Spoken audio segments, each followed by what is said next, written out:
नमस्कार दोस्तों, ढोल में पोल चैनल में आप सब मित्रों का हार्दिक स्वागत करता हूं। और आज मैं प्रस्तुत करता हूं आपके सामने दोस्तों कि मनुस्मृति का जैसे आपने नाम सुना है। और मनुस्मृति जो है बहुत विवादित रही है।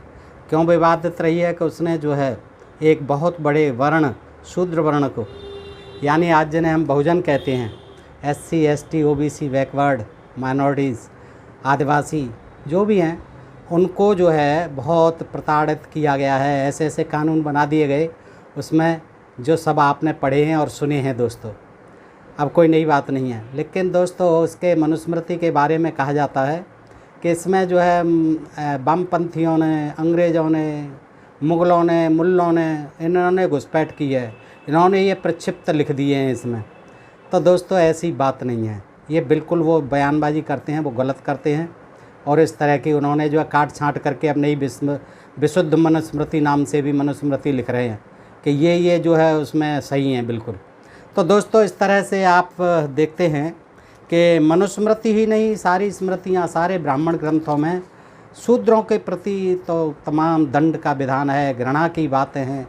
और उससे ये जाहिर होता है कि किस तरह से ये आर्य लोग जो है, ये यहाँ के मूल निवासी आदिवासी निवासियों को, अनार्यों को किस तरह से प्रताड़ित करते रहे। और उस प्रताड़ना के लिए न केवल ये ऋषि महर्षि बल्कि ब्रह्मा विष्णु महेश, जिन्हें देवता कहा गया है, इंद्र आदि देवता, सभी देवता जो है शूद्रों के लिए सताने के लिए ही बनाए। दोस्तों ये बात मैं नहीं कहता, ये बात मैं आपको बताता हूँ कि आपने विष्णु का नाम सुना है, ब्रह्मा विष्णु महेश। विष्णु जी जिनको मानने वाले वैष्णव कहलाते हैं, पक्के सनातनी कहलाते हैं। उस विष्णु ने भी तमाम रूप लिए हैं, तमाम अवतार लिए हैं। राम का, कृष्ण का, वराह का, सूअर का भी अवतार लिया। पृथ्वी को निकाल के लाए, वो समुद्र में घुस गई थी, हिरणाक्ष ले भागा था। और मछली का प्रलय हो गई थी, मनु महाराज को ज्ञान दिया कि मैं प्रलय होने वाली है 100 वर्ष बाद जो है, और फिर मैं मछली बन के आऊँगा, एक सींग होगा मेरे और करोड़ों योजन की मछली हूँगा मैं, जिसे मत्स्य अवतार कहते हैं, मछली का अवतार। और उस मछली के सींग में तुम बांध देना नाव को, और उसमें सबको चढ़ा लेना, जितने भी जीव जंतु हैं, मैं पार लगा दूंगा और ये कर दूंगा। वो तो मत्स्य अवतार कहते हैं उसको, विष्णु का। देखिए ये इसमें है, मत्स्य महापुराण है दोस्तों। ये गीता प्रेस गोरखपुर का है। और आपकी स्थिति देख करके समझ रहे होंगे कि ये नया छपा हुआ है दोस्तों। ये देखिए, ये जो है अभी सम्मत 2077, ये सम्मत ही डालते हैं हमेशा, और हम लोग समझ नहीं पाते हैं कि सम्मत क्या होता है, सन क्या होता है। तो ये सन 2020 में छपा है दोस्तों। ये जो है अभी 2 साल पुराना है। और इसमें जो है देखिए ये धड़ाधड़ जो है छप रहे हैं ये पुराण और इस तरह की बातें, जिनमें शूद्रों के प्रति और स्त्रियों के प्रति महाघृणा भरी हुई है, तमाम दंडों के विधान। और इसमें जो है आप न जानते हैं कि मनुस्मृति को मनु ने लिखा, ऐसा प्रचलित है। लेकिन दोस्तों मनु को जो है बताया किसने था? विष्णु ने ज्ञान दिया। वहाँ बताते हैं कि ब्रह्मा ने ज्ञान दिया, यहाँ विष्णु ने ज्ञान दिया। इस मत्स्य पुराण में मत्स्य भगवान बने हैं विष्णु जी, और उनसे मनु ने पूछा है ये सारे दंड विधान। तो देखिए किस तरह से जो है विष्णु जी जो कि मत्स्य भगवान हैं, और उनको बताते हैं दंड नीति का निरूपण, मनु महाराज को बताते हैं। मनु महाराज वही जिन्होंने मनुस्मृति लिखी है, मनु शत्रुपा, ब्रह्मा के पुत्र जिन्हें बताया जाता है दोस्तों।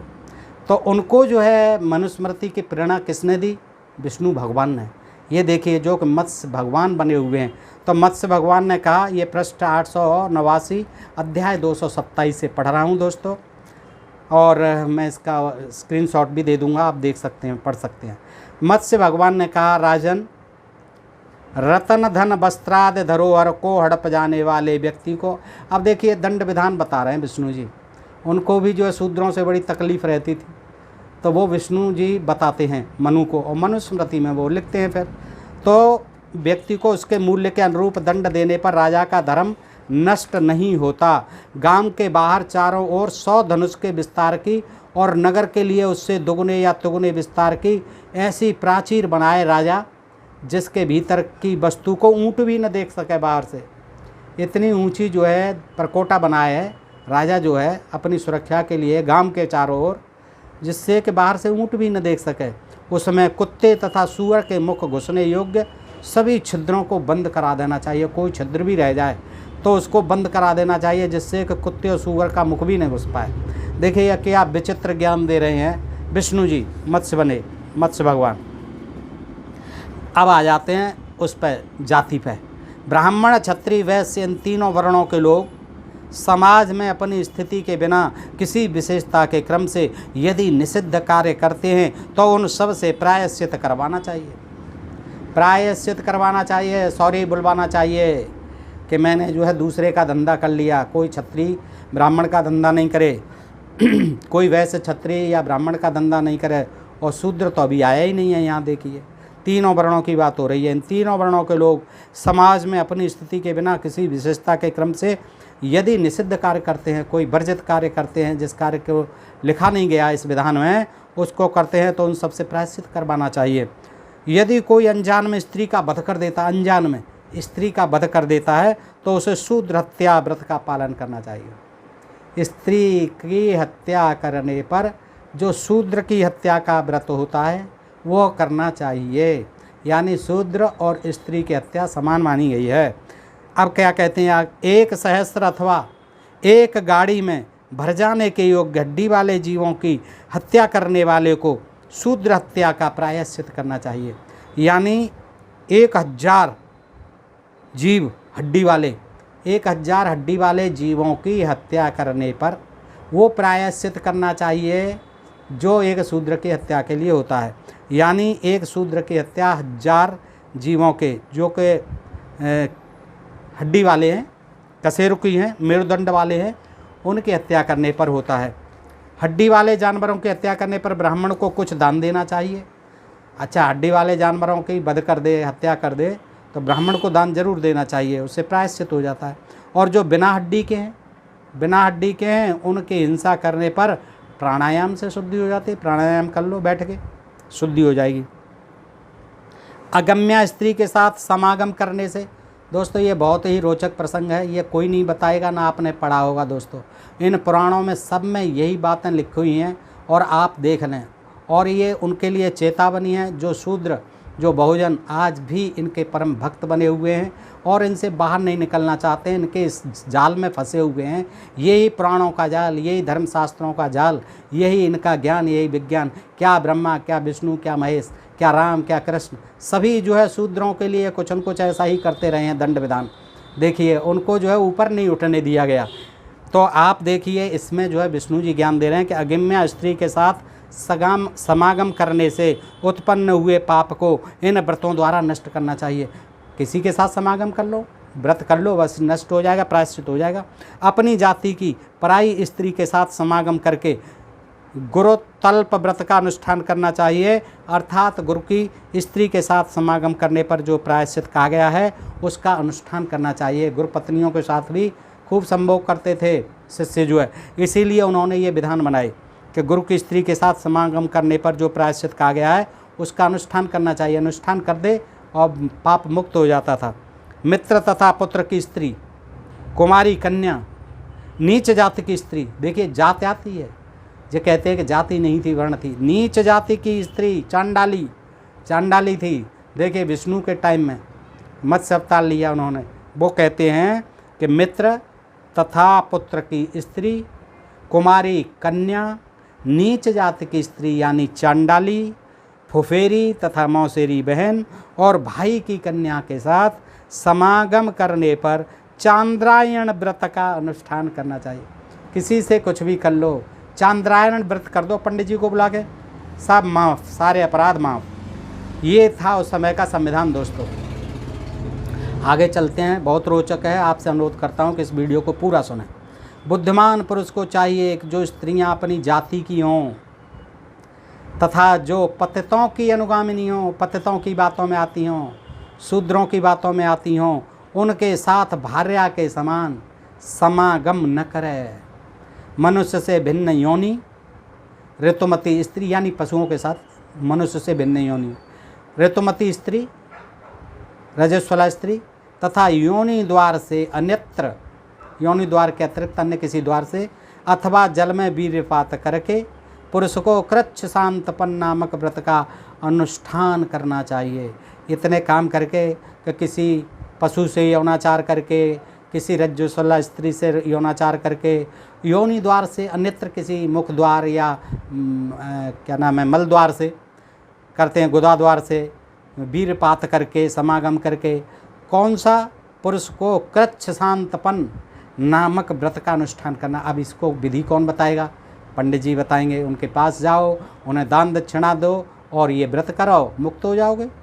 बैलगाड़ी पर, जल में तथा दिन में स्त्री पुरुष के मैथुन को देखकर ब्राह्मण को वस्त्र सहित स्नान करना चाहिए। यानी कोई बैलगाड़ी पे कर रहा हो, चलते चलते समागम, जल में कर रहा हो, दिन में कर रहा हो, और कोई ब्राह्मण जी देख लें तो उन्हें तुरंत सब वस्त्र सहित स्नान कर लेना चाहिए। अनर्थ हो गया।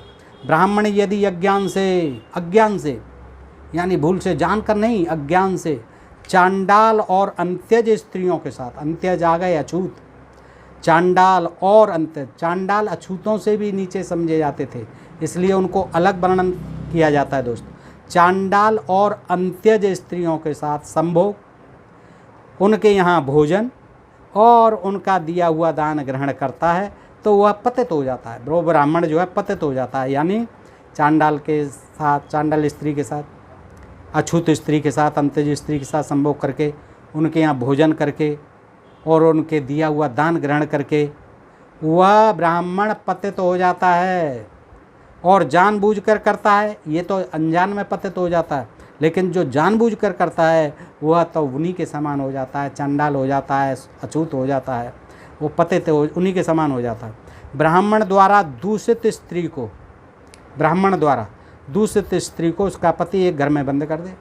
ब्राह्मण ने किसी संभोग किया किसी स्त्री के साथ तो उस स्त्री को जो है किसी कमरे में बंद कर देना चाहिए और उससे कुछ नहीं कहना चाहिए। इसी प्रकार दूसरे की स्त्रियों से समागम करने वाले पुरुष को भी यही व्रत करना चाहिए। यदि वह स्त्री पुनः किसी परकीय पुरुष से दूषित होती है तो उसे शुद्ध करने के लिए कृच्छ चांद्रायण व्रत का अनुष्ठान बताया गया है। जो द्विज एक रात भी शूद्र स्त्री के साथ समागम करता है, एक रात भी जो द्विज, तथा उसका दिया हुआ अन्न भोजन करता है, वह 3 वर्षों तक निरंतर गायत्री जप करने से शुद्ध हो जाता है। 3 साल तक नित्य गायत्री जप करे, भले ही कितना ही जो है उसके साथ व्यभिचार करे, किसी अछूत स्त्री के साथ, शूद्र स्त्री के साथ, और कितना ही कुछ भी कर ले, उसके यहाँ भोजन खा ले, लेकिन फिर जो है घर पे आके 3 साल तक गायत्री का जप करता रहे, शुद्ध हो जाएगा। चारों वर्णों के पापियों के लिए यह प्रायश्चित कहा गया है। ये चारों वर्णों के पापियों के लिए है। अब पतितों के संसर्ग में होने वाले पाप के लिए प्रायश्चित सुनिए। अब देखिए विष्णु जी सुना रहे हैं मत्स्य भगवान मनु महाराज को। अब मनु महाराज सुनना है, फिर लिख देंगे मनुस्मृति में। पतितों के लिए, पतित यानी यही शूद्र, पतित के साथ यज्ञ अनुष्ठान, अध्यापन यानी उसको पढ़ाना, उसके यहाँ यज्ञ करना, यौन संबंध बनाना, उसकी पत्नी से भोजन करना, उसके यहाँ एक वाहन पर चलना, उसके साथ बैठ के स्कूटर, बाइक, मोटरसाइकिल पर, कार में, तथा आसन पर, कुर्सी पर बराबर बैठ के या डबल बेड पे, खटिया पे बैठने से, एक आसन पर उपवेशन करने से, बैठने से भला मनुष्य भी 1 वर्ष में पतित हो जाता है। 1 साल तक ऐसा कर ले, यानी किसी के साथ, शूद्र के साथ यज्ञ अनुष्ठान करा दे, उसका यौन संबंध बना ले, भोजन कर ले, उसके साथ एक वाहन पर चल दे और एक आसन पर बैठा रहे, तो 1 वर्ष ऐसा करता रहेगा तो पतित समझिए वो ब्राह्मण पतित हो जाए। यही विधान होता था, उसको शूद्र बना देते थे ब्राह्मण को भी। जो मनुष्य इन कर्मों में जिस पतित का संसर्ग प्राप्त करता है उसे संसर्ग दोष की शुद्धि के लिए उसी पतित के व्रत का अनुष्ठान करना चाहिए। अब जिसे शुद्ध होना है द्विजों में से किसी को, तो वही जिस पतित के साथ रहे, जिस जाति के शूद्र के साथ रहा, उस जाति के लिए जो विधान बनाया गया वो करना पड़ेगा उसे। उसके सपिंड भाई बंधुओं को जाति वालों के साथ, देखिए जात आता है शब्द, उसके सपिंड भाई बंधुओं को जाति वालों के साथ किसी निंदित दिन को सायंकाल के समय गुरु के समीप उस पतित के लिए उदक क्रिया करनी चाहिए। दासी उस उक्त व्यक्ति के लिए प्रेत की तरह जलपूर्ण घट रखे, परिवार वालों के साथ 1 दिन रात का उपवास करे और अशौच के समान व्यवहार करे। परिवार वालों के लिए उसके साथ वार्तालाप करना और परिवार वालों के लिए एक आसन पर बैठना निषिद्ध है। इस पाप कर्म की जाति को भी उन्हें नहीं प्रकट करना चाहिए। जिस जाति के साथ ये काम हुआ है, बैठे हैं, खाया है, पिया है, समागम किया है, उस जाति के नाम को भी कभी प्रकट नहीं करना चाहिए। जो पापाचारी प्राणी निश्चित की गई मर्यादा को तोड़ देते हैं, उन्हें राजा पृथक पृथक जाति क्रम के अनुसार, देखिए बार बार जाति आ रही है, कहते हैं कि वर्ण थे वर्ण थे वर्ण थे। अब ये विष्णु भगवान के टाइम में भी वर्ण थे, मनु महाराज को बता रहे हैं, जाति जाति की बात आ रही है। जो पापाचारी प्राणी निश्चित की गई मर्यादा को तोड़ देते हैं, जो उनकी मर्यादा बताई गई है जाति की, उसी पेशे को करते रहिए। उन्हें राजा पृथक पृथक जाति क्रम के अनुसार उत्तम साहस का दंड दे, उत्तम तरीके का दंड दे। उत्तम साहस ये भी एक दंड होता था। राजन यदि क्षत्रिय होकर ब्राह्मण को कटवचन कहता है, देखिए अब आ जाइए, समझिए दोस्तों, ये मनुस्मृति वाली बातें हैं सब, कि राजन यदि क्षत्रिय होकर ब्राह्मण को कटवचन कहता है तो उसे 100 मुद्रा का दंड देना चाहिए। किसको? क्षत्रिय को। जो क्षत्रिय होकर ब्राह्मण को कटवचन कहे, गाली दे, अपशब्द कहे, तो उसे 100 मुद्रा का दंड देना चाहिए। यदि वैश्य कहे तो उसे 200 मुद्रा का दंड देना चाहिए, और यदि शूद्र कहे तो उसे प्राण दंड देना चाहिए। यानी ब्राह्मण ने ये कह दिया राजा के यहाँ, इसने मुझे गाली दी, इसने मुझे अपशब्द कहे, तो बस समझ लो उस शूद्र की खैर नहीं होती थी, उसको तो प्राण दंड दे दिया जाता था दोस्तों। तो खुद विष्णु जी कह रहे हैं इस बात को, जिन्हें हम भगवान कहते हैं, मत्स्य भगवान, हमारे विष्णु भगवान क्या कह रहे हैं कि क्षत्रिय अगर गाली दे दे, ब्राह्मण को अपशब्द कह दे तो 100 मुद्रा का दंड, और वैश्य दे दे तो 200 मुद्रा का दंड, और अगर शूद्र कहीं कह दे, इसका मतलब देखिए शूद्र कितना पतित बना दिया, कहाँ पहुँचा, उसे तो फांसी की सज़ा दे दो, प्राण दंड, मृत्यु दंड दे देना चाहिए। यदि ब्राह्मण, अब ब्राह्मणों की भी सुन लो, क्षत्रिय को कटु बातें कहे, क्षत्रिय को गाली दे तो उसे 50 पण, वैश्य को कहे तो 25 पण, और शूद्र को कहे तो 12 पण को दंड, 12 पण का दंड देना चाहिए। मनुस्मृति के कुछ जो है समर्थक लोग कहते हैं करे उसमें शूद्रों के लिए बहुत कम, चोरी कर ले शूद्र तो ब्राह्मण से आधा चौथाई दिया जाता है। अरे भाई, तो दंड दिया जाता है, एक जगह बना दिया उसको कम दंड, चोरी करने की वो हिम्मत ही कहाँ करता था, इसलिए उसे कम दंड दे दिया गया। तुम लोगों से अपेक्षा नहीं की जाती है कि तुम चोर बनो, तो तुमको ज़्यादा दे दिया दंड जो है चोरी का, और वो भी मुद्राओं में दिया, कौन सा फांसी की। यहाँ तो गाली देने पर ही शूद्र को फांसी पर लटका दो। अब देखिए आगे क्या कहते हैं, ब्राह्मण क्षत्रिय को कटु बात कहे तो उसे 50 पण, अब ये मनुस्मृति तो नहीं है, इसमें भी घुसपैठ कर गए क्या वामपंथी, इसमें भी अंग्रेज लिख गए क्या। ये तो अब कल परसों छप रहा है दोस्तों, ये दो साल पहले का छपा हुआ है। अब कौन से वामपंथी कर रहे हैं, निकाल देना चाहिए, इन सारे ग्रंथों में वामपंथी घुसेड़ गए। तो देखिए, यदि ब्राह्मण क्षत्रिय को कटु बातें कहे तो उसे 50 पण मुद्रा होती थी उस समय के, रुपया मान लीजिए आप, 50 मुद्रा, और वैश्य को कहे तो 25 पण। ब्राह्मण को देखिए कितना हल्का दंड है, और शूद्र को कहे तो 12 पण।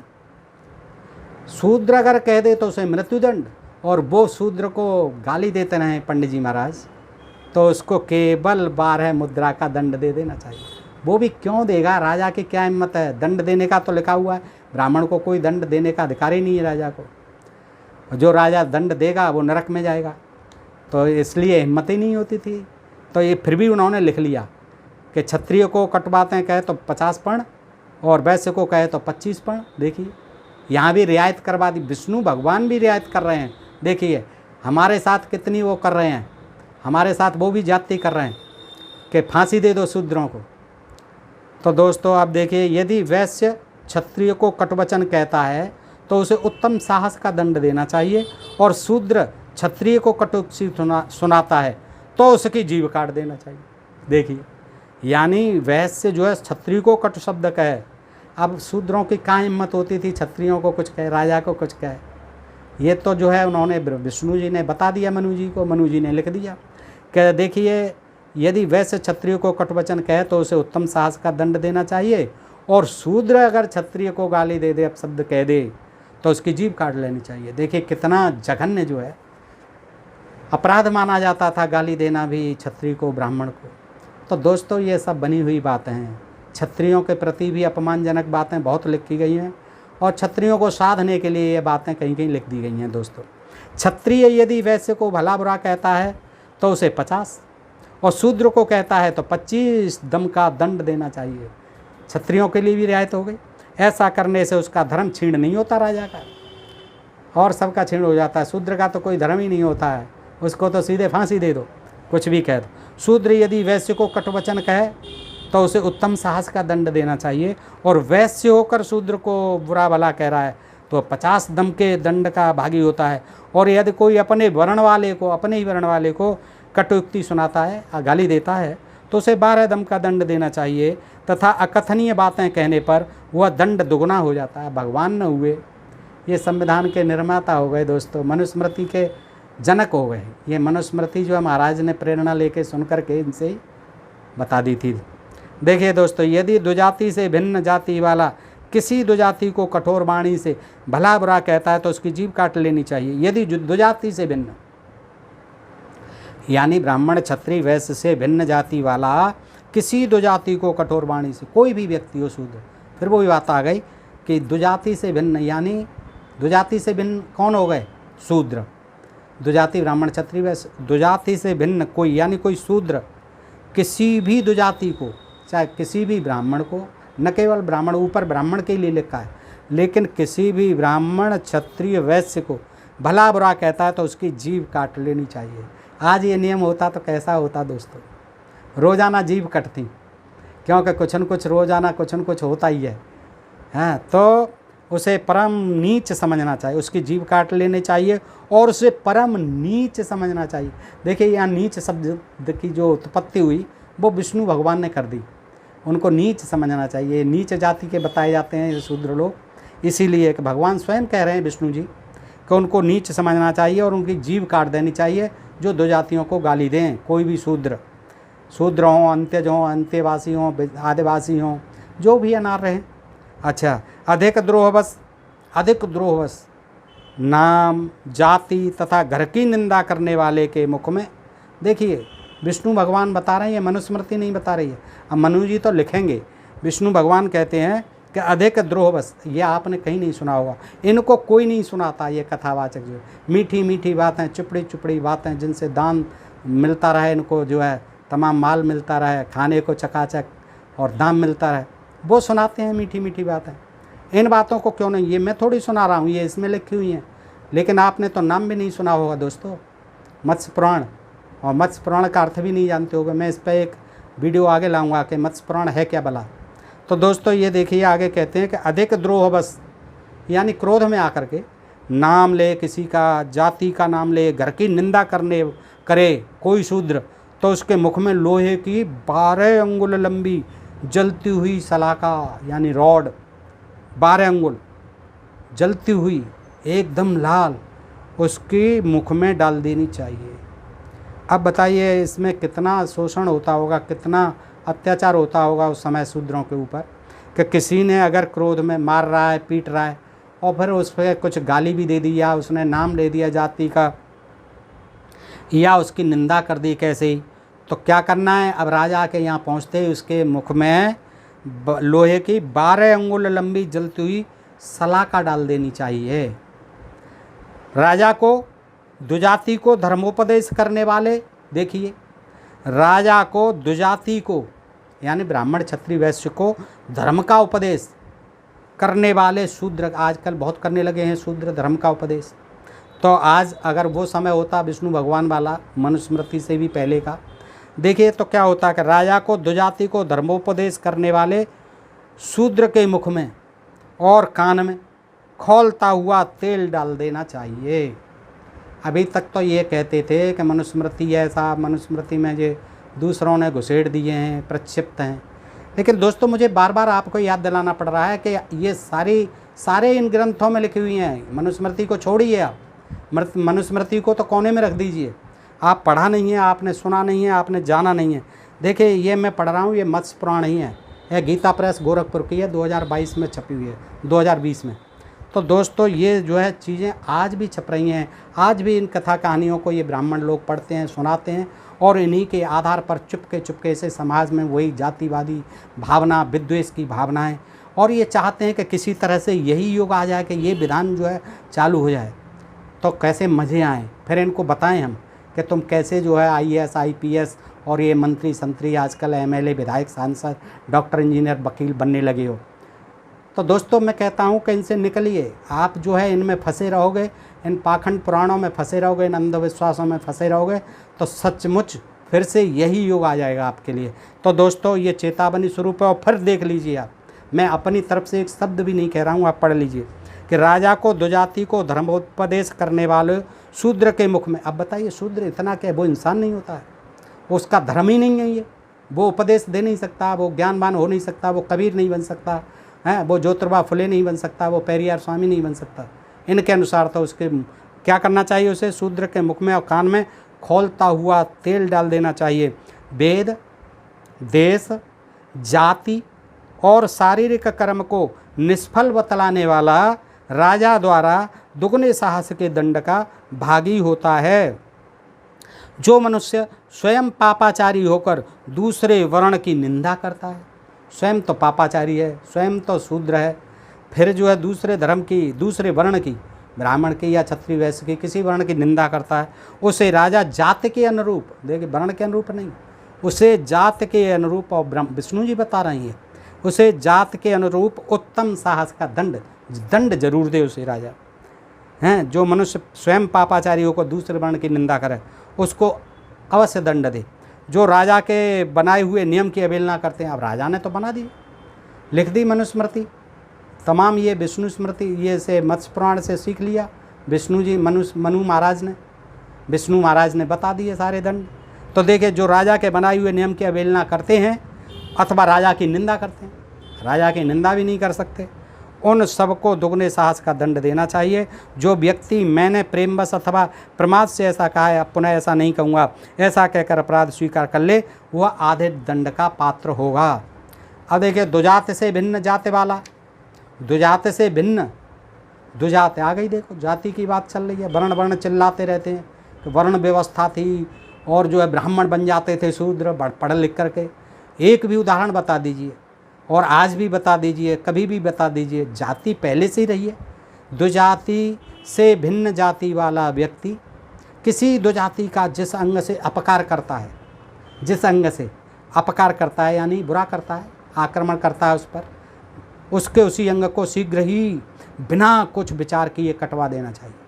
अब देखिए, ना उसे सुनना है, राजा को दोनों पक्षों को सुनना चाहिए, कुछ नहीं सुनना है उसने, ब्राह्मण ने, क्षत्रिय ने, वैश्य ने, यानी दुजाति कह रहा है, दुजाति से भिन्न जाति वाला शूद्र ही होते हैं। अब स्पष्ट है, देखिए इनकी भाषा लच्छेदार है, उसको समझना है, हर आदमी नहीं समझ पाता है कि दुजाति से भिन्न जाति वाला। अब दुजाति से भिन्न जाति वाला शूद्र जाति का ही हो गया। किसी दुजाति का जिस अंग से भी अपकार करे, अपकार क्या होता है, यानी उस पर प्रहार करे, वो चलाए, हाथ चलाए, जीभ चलाए, मुंह चलाए, टांग चलाए, पैर चलाए, तो क्या करे, उसके उस अंग को तुरंत कटवा देना चाहिए, कोई उसमें देरी नहीं होनी चाहिए। राजा सामने गर्भपूर्वक थूकने वाले, गर्भपूर्वक थूक दे, कोई राजा आ रहा हो और थूक दे कहीं, पेशाब करने वाले, पेशाब करने बैठ जाए किसी को लग रही हो, तथा अपान वायु छोड़ने वाले, अपान वायु तो आप जानते हैं दोस्तों, अपान वायु छोड़ने वाले व्यक्ति का क्रमशः दोनों होठ, लिंग और गुदवा द्वार कटवा दे। देखिए ब्राह्मण के आगे बैठ जाए, राजा के आगे बैठ जाए, कोई थूकने वाला थूक दे, कहीं पेशाब करने बैठ जाए, कहीं जो है तो क्या अपान वायु छोड़ दे तो उसकी गुदा कटवा दे, पेशाब करने बैठ जाए लिंग कटवा दे, और कहीं जो है थूक दे तो उसके होठ कटवा दे। ऐसी जो है आपने कहीं कानून व्यवस्था देखी है दोस्तों? आज भी नहीं है। अरब कंट्रीज़ में भी इतनी कठोर नहीं है वैसे कठोर है वहाँ भी, लेकिन ये उस ज़माने में भी देखिए कितने कठोर दंड थे, कितने अमानुषिक दंड थे। क्या पेशाब लग रहा है तो करेगा ही आदमी, कहीं थूक आ रहा है इसके मुँह में तो थूकेगा ही। और कहीं उसे जो है अपान वायु को छोड़ना है तो छोड़ेगा ही। ये भी दंड था, पेशाब करना, अपान वायु को छोड़ना। इस पर भी क्या है, कितना बड़ा अपराध था कि लिंग कटवा दो, गुदा कटवा दो, होठ कटवा दो। यदि कोई नीच जाति वाला व्यक्ति, देखिए स्पष्ट लिखा है 895 पृष्ठ है। यदि कोई नीच जाति वाला, अब आप समझ रहे होंगे विष्णु भगवान कह रहे हैं इसको शूद्रों के लिए, नीच जाति वाला व्यक्ति, उत्कृष्ट व्यक्ति, अब उनको उत्कृष्ट कह दिया, सुपर। कौन? ब्राह्मण, क्षत्रिय, वैश्य, द्विज। ये जो है समाज में क्या है, विद्वेष फैलाने वाली बात है। क्षत्रिय और वैश्यों से भी लड़ाने वाली बातें हैं। आपने तो बना ही दिए विधान, लेकिन क्षत्रिय और वैश्यों को भी इनसे लिपटवाना चाहते रहे हैं और लिपटवाते रहे हैं दोस्तों।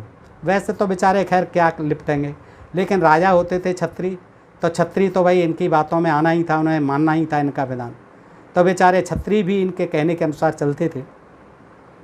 तो आगे विष्णु भगवान क्या ज्ञान देते हैं दोस्तों, यदि कोई नीच जाति वाला व्यक्ति उत्कृष्ट व्यक्ति के साथ आसन पर बैठना चाहता है। आज भी प्रधान हो गए हैं, महिलाएं प्रधान हो गई हैं, सरपंच हो गई हैं, उनको शूद्रों को आज भी नहीं कुर्सियों पर बैठने दिया जाता है, मारा पीटा जाता है दोस्तों। तो यही चल रहा है, विष्णु भगवान का विधान चल रहा है, ये मनुस्मृति का विधान चल रहा है दोस्तों। और यही मनुस्मृति लिख दी मनु महाराज ने। तो देखिए क्या कहते हैं, नीच जाति वाला व्यक्ति उत्कृष्ट व्यक्ति, फिर कहते हैं हिंदू हिंदू एक रहो, गर्व से कहो हम हिंदू हैं। शूद्र भाइयों की समझ में नहीं आती है, बहुजन भाइयों की समझ में नहीं आएगी।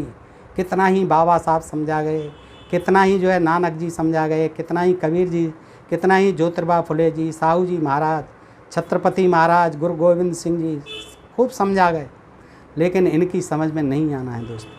ये उसी में ही जाएंगे, उसी में ही करते रहेंगे, लात भी खाते रहेंगे, चरणों को ऊपर करवा के भी पूजने को तैयार होंगे, चरणों में लौट जाएंगे, फिर भी चरण नहीं छूने दिए जाएंगे। तो ये इन्हीं का ही असर है दोस्तों, आज भी चल रहा है और छप रहा है, ये पढ़ रहे हैं। और ये जो धर्माचार्य जो बने बैठे हैं वो इन्हीं से ही कहते हैं कि शास्त्रों का प्रमाण है, शास्त्रों में लिखा हुआ है, बिल्कुल लिखा हुआ है। और ये शास्त्र भी किसने लिख दिए, ये सब आपने ही लिख दिए। विष्णु भगवान कहाँ कहने आ रहे हैं, ये सब विष्णु भगवान भी आप ही हैं, ब्रह्मा भी आप ही हैं, शंकर जी भी आप ही हैं, राम भी आप ही हैं, कृष्ण भी आप ही हैं, सब आपकी ही महिमा है। ब्राह्मण क्योंकि धरती के देवता हैं, महीश्वर हैं, ब्रह्म वाक्य जनार्दन, जो कुछ भी ब्राह्मण ने कह दिया वही विष्णु है, वही महेश है, वही शिव है, वही सत्य है, ध्रुव सत्य है, अटल सत्य है। और नीच जाति वाले, शूद्र जाति वाले, अछूत जाति वाले, ये ओबीसी, पिछड़े, बहुजन, ये इनके परम भक्त हैं, बने रहेंगे। क्योंकि इन्हें आज भी डर लगता है कि कहीं हमारी जीभ नहीं काट दी जाए, कहीं हमारे मुख में जो है 12 अंगुल की सलाखा गर्म करके नहीं घुसेड़ दी जाए, कहीं हमारे गुदा, लिंग और होठ नहीं काट दिए जाए। इनको आज भी डर लगता है, क्योंकि भय जो इतना घुसा हुआ है, 1000 सालों से भय घुसा हुआ है, आज कैसे निकल जाएगा दोस्तों। खैर मैं भी देखता हूँ, मुझे भी डर लगता है, ये पढ़ रहा हूँ कि इसमें कैसे हमारे पूर्वजों के लिए विधान बना दिए थे और कितना सताया जाता रहा होगा दोस्तों। अगर ये नहीं लिखे होते तो हमें क्या पता चलता। ये तो अच्छा है, ये गीता प्रेस गोरखपुर जो है धड़ल्ले से छाप रहा है, तो आज हम पढ़ रहे हैं। बाबा साहब की कृपा हुई कि उन्होंने हमारे लिए स्कूलों के दरवाजे खुलवा दिए। नहीं दोस्तों, ये चीज़ें हमें कहाँ जान पड़ती, कहाँ आप लोग भी सुन पाते। लेकिन खेद इस बात का है कि आप लोग जो है सुन कर के भी नहीं जाग रहे हैं दोस्तों, वहीं भटके हुए हैं। दोस्तों मैं आपसे फिर अपील करता हूँ, किसी धर्म का विरोध नहीं करता, किसी मज़हब का विरोध नहीं करता, किसी व्यक्ति जाति विशेष का मैं विरोध नहीं करता। मैं विरोध करता हूँ इस अंधविश्वास का, इस पाखंड का और इन अमानुषिक कानूनों का जो उन मनुष्यों के लिए बना दिए गए, जो कि मनुष्य ही हैं और उन मनुष्यों के द्वारा बना दिए गए अपने स्वार्थ के लिए, अपने को उच्च घोषित करने के लिए, अपने को बैठे बैठाए कमाई खाने के लिए। दोस्तों यहाँ के आदिवासियों को, यहाँ के मूल निवासियों को, जिन लोगों ने प्रताड़ित किया, उन लोगों ने इतना, एक ग्रंथ नहीं, मनुस्मृति को तो आपने सुन रखा, सारे ग्रंथों में यही नफरत, यही घृणा भरी हुई है इन जातियों के प्रति।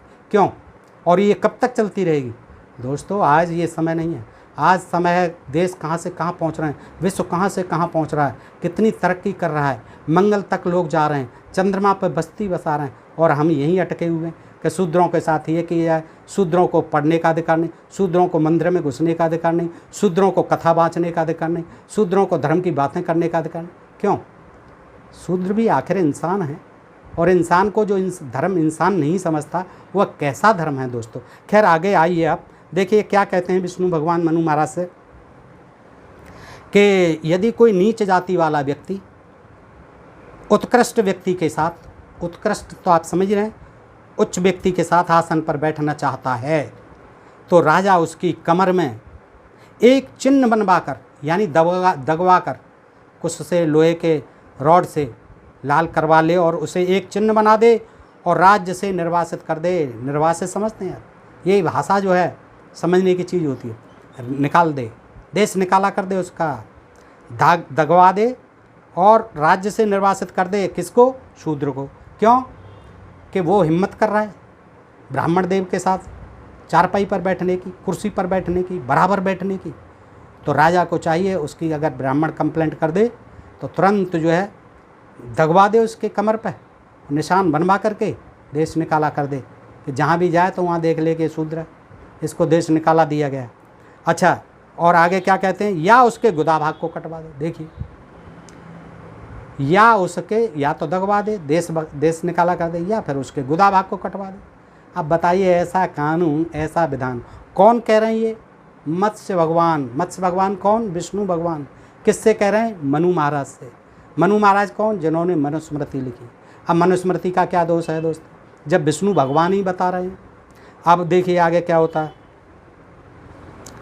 तो उसके हाथ, और इसी प्रकार यदि कोई निम्न जाति वाला, अब नीच जाति वाला नहीं, अब निम्न कर दिया, नीच जाति वाला, निम्न जाति वाला किसी उच्च जातीय, देखिए वर्ण की बात तो नहीं हो रही है, उच्च जातीय व्यक्ति के केसों को पकड़ता है, बालों को पकड़ता है, तो उसके हाथ को बिना विचार किए ही कटवा देना चाहिए। अरे शूद्र थे कि यार दुश्मन थे?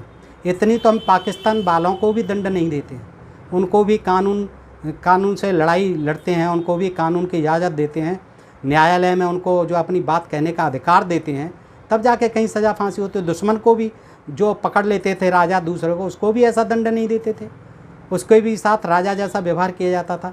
तो इंसान को इंसान के साथ इंसान जैसा व्यवहार तो करना चाहिए। लेकिन यहाँ क्या है, बगैर बात की बात पे ही, बगैर, अरे बराबर बैठ रहा है तो उसकी गुदादार को कटवा दे, उसके जो है दगवा दे, देश से निकाला दे। ये क्या बात है? शूद्र थे या कोई आफत थी? ये क्या मतलब था इनको? जो है यहाँ के मूल निवासी थे, आदिवासी थे, बेचारे भोले वाले थे, अशिक्षित थे, और तुमने उनके साथ में इतनी जाति की। और आज भी आपको अफसोस नहीं होता है कि हमारे पूर्वजों ने किस तरह के व्यवहार किए और किस तरह की बातें लगी? आज भी वही चाहते हो आप। और अब मुझे 10 गालियाँ दोगे, अभी कमेंट करोगे कि आप जो है ये बकवास कर रहे हैं, आप जो है हिंदू धर्म की निंदा कर रहे हैं, आप ब्राह्मणों की निंदा। मैं दोस्तों किसी धर्म की निंदा क्यों करने लगा? मुझे क्या अधिकार है? मैं भी हिंदू धर्म में हूँ, मैं कैसे हिंदू धर्म में नहीं हूँ? क्योंकि अगर हिंदू धर्म में नहीं होता तो मैं क्यों पढ़ता? देखिए मैं सारे ग्रंथ जो 30-40 साल से पढ़ रहा हूँ। लेकिन मुझे दुख इस बात का होता है कि हम भी तो इंसान हैं। जिनको हम शूद्र कहते हैं वो इंसान नहीं है, अछूत हैं, उनको आपने अछूत बना दिया, वो इंसान नहीं है। आज भी सफाई कर्मी हैं, सफाई करते हैं, उनको आप हे दृष्टि से देखते हैं, आज भी उनको नीचा समझते हैं। क्यों? और आज भी इनका उदाहरण देते हैं आप शास्त्रों का, कि शास्त्रों में लिखा हुआ है, तो आपने जो कुछ भी लिख लिया है वो अपने हित के लिए लिख लिया। तो दोस्तों इंसानियत जैसी बात तो कहीं दिखती नहीं है ना इन धर्म ग्रंथों में।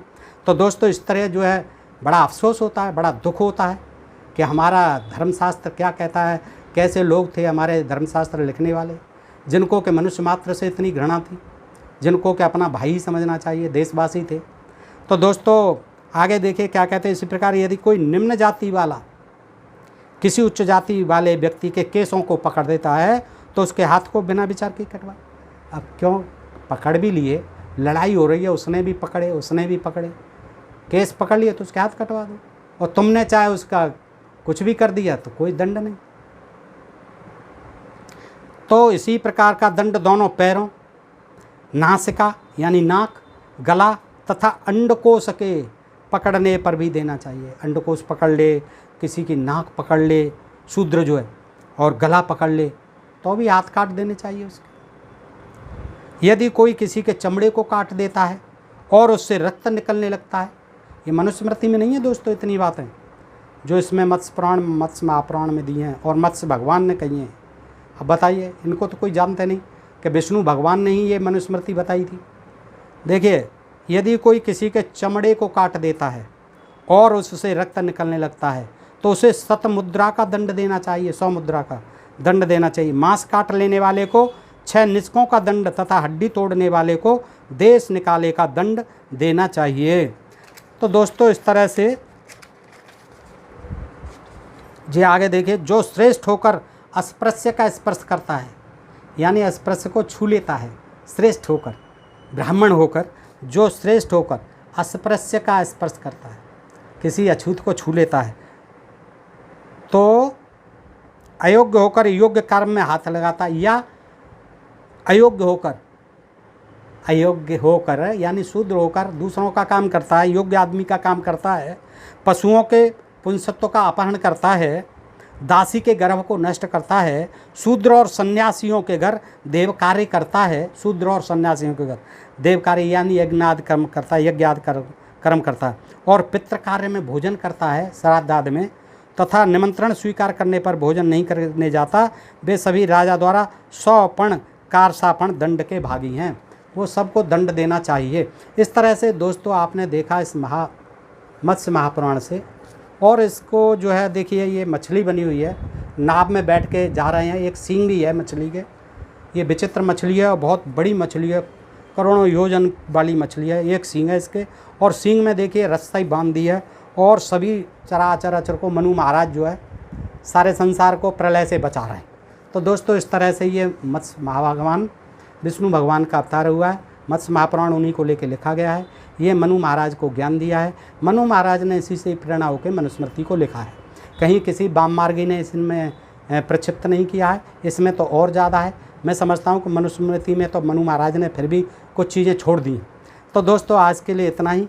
आप बताएं कि आपको ये प्रकरण कैसा लगा दोस्तों, और मैं फिर बताता हूँ कि मेरा प्रयोजन किसी धर्म, किसी जाति, किसी वर्ग विशेष, संप्रदाय विशेष, पंथ विशेष, मत विशेष का आलोचना करना बिल्कुल नहीं है, लेकिन अंधविश्वास और पाखंड तथा शूद्रों के प्रति जो अमानवीय व्यवहार आज तक हो रहा है, ओबीसी, एससी, एसटी, ओबीसी, आदिवासी लोगों के प्रति जो अमानवीय व्यवहार इन शास्त्रों के अनुसार हो रहा है, इन शास्त्रों का हवाला दे करके हो रहा है कि उन्हें मंदिरों में जाने से रोका जाता है, उनके साथ अत्याचार होते हैं, तमाम तरह के आप रोज़ाना पढ़ रहे हैं, यूट्यूब पर देख रहे हैं, समाचार पत्रों में पढ़ रहे हैं, टीवी पर देख रहे हैं, कितने जुल्म आज भी हो रहे हैं, तो इन्हीं आधार पर हो रहे हैं दोस्तों।